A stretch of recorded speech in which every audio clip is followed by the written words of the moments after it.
Federal, state, and provincial labor law guarantees the basic rights of workers to organize in unions and engage in collective bargaining for better terms and conditions at work. But when workers try to organize a union for better working conditions and a more secure job, employers often fight back with anti-union campaigns. Workers who want a union frequently face threats, discrimination, and retaliation by employers bent on keeping the union out. Despite such tactics, the BCTGM has not been deterred in its commitment to bring the benefits of membership to more workers within its industries. Over the last 4 years, the BCTGM has remained on the front line of many labor law battles, both in the workplace and the courts.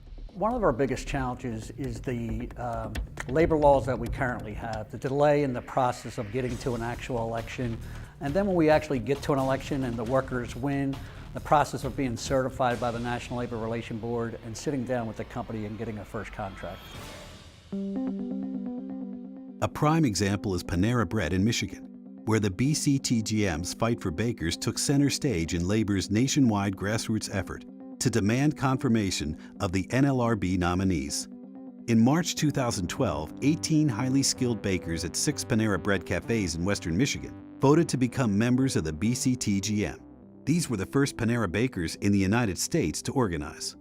Their fight for a union contract helps show how a fully functioning NLRB is vital to every American worker.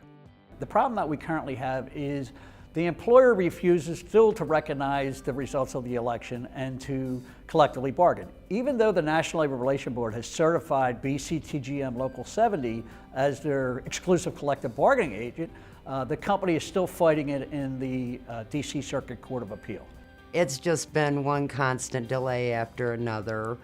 The company finally, because we filed unfair labor charges against them, gave up fighting for the certification, and we officially became certified, which then gave us, thank God, union protection. As word of the Michigan Panera workers' struggle for union representation has spread, bakers at other Panera locations have begun to contact the BCTGM. Well, we've been getting contact by other Panera bakers, and not just the ones who work in the cafes. There's 22 fresh dough facilities where they actually make the dough and the other raw products. And then they're put on trucks, and these drivers deliver it to every cafe throughout the United States. I mean, we're literally talking about thousands of cafes too. I think the more we grow and the more interest we get from Panera Bread employees, the more leverage we'll have to get a contract done.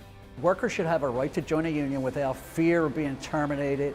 I think once they win their election or once they're recognized through a majority card check, there has to be a mechanism in there where a first contract can be done within a year. Despite the frustrations with current labor law and employers like Panera, the BCTGM has remained deeply committed to organizing and has experienced great success in the last 4 years. One example is Bimbo Bakeries USA, where the union has organized 3 brand new high-performance bread and roll bakeries since December 2012. Bimbo has evolved over time, where they are using high-performance workplaces, and that's something this union is very interested in. And typically what happens when you go to work in manufacturing in this country is you punch in and you check your brain and you just do your job because management doesn't want any advice.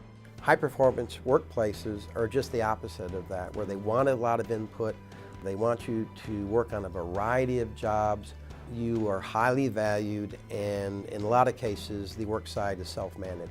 What makes them different than other employers in their class is they allow their employees to make their own minds up, to make their own decisions. They're focused 100% on running a bakery, and that's the business that they're in. They're not in the union busting business. We have a good group of people here. Teamwork is very important. The quality is very important. We take that very seriously, our quality and our product. Safety is number one. It's one of the safest facilities I've ever worked in. They actually hold that to the utmost.